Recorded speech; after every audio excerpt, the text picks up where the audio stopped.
Hello, everyone.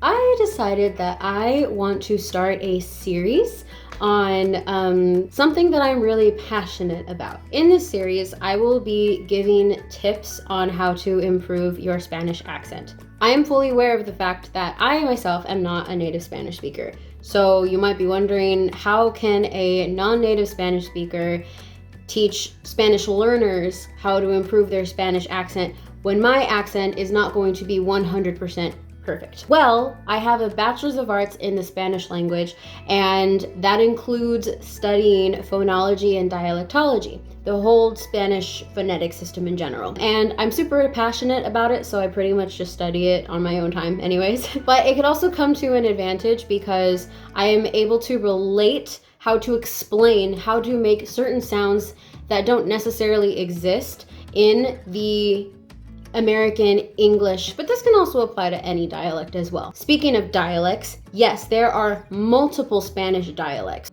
What I will be using when discussing the Spanish phonetic system is I will be speaking about standard Spanish, not including any sounds that are included in any dialect in any other parts of the world. So for this first video, what I want to focus on is 3 sounds. Well, kind of 6, but you need to understand these 3 before you can understand these 3. Whenever I'm discussing the Spanish phonetic system and I'm showing you the phonemes, try and get it out of your head that these are not letters. While we do use letters, these aren't letters in the alphabet system. They're in the phonetic system. Pretend that you don't know what letters are and focus on the ones that I'm showing you. But since we're talking about letters, these phonemes would normally correspond to these letters, these phonemes would correspond to this letter, and these phonemes would correspond to this letter. First, I need to explain the difference between Oclusiva and Aproximante.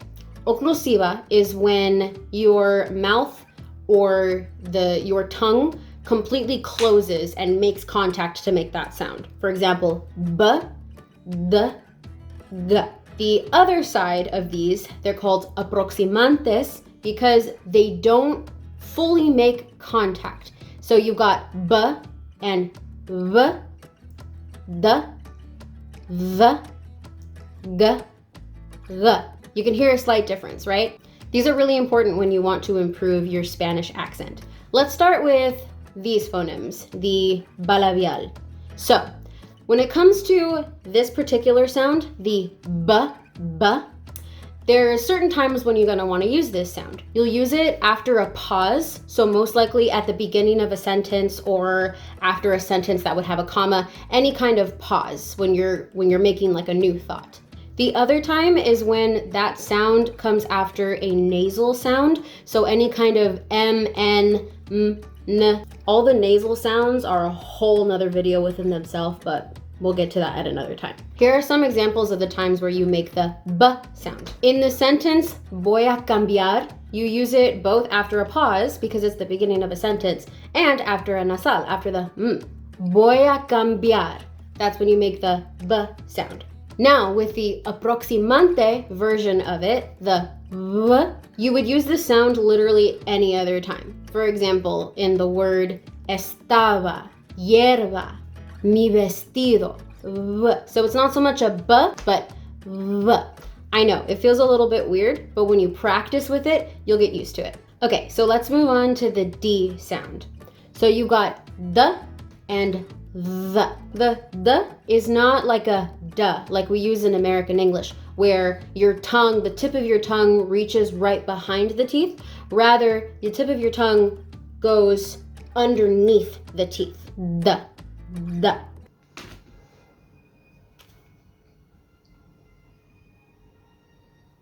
There's so much noise in this house.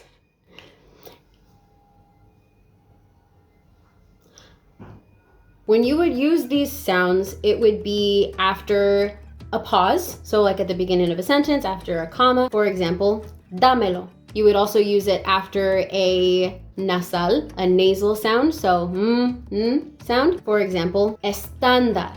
And you would also use it after what's called a lateral. For example, espalda. You would use it after any of those sounds. The Aproximante version would be used any other time. So for example, in estudia, los dos. Does that make sense?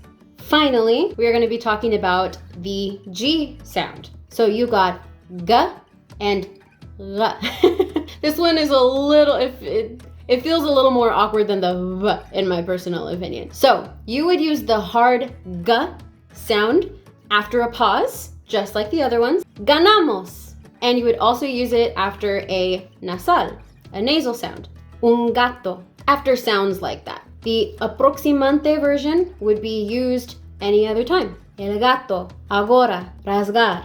You can hear the difference, right? I feel like it's a pretty good difference. In summary, you have the Oclusiva and you have the Aproximante. You have B and V.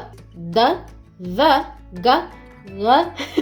I hope that you enjoyed this video, and I hope that this helped you to improve your Spanish accent when it came to these particular sounds. Thanks for watching, and I'll see you next time.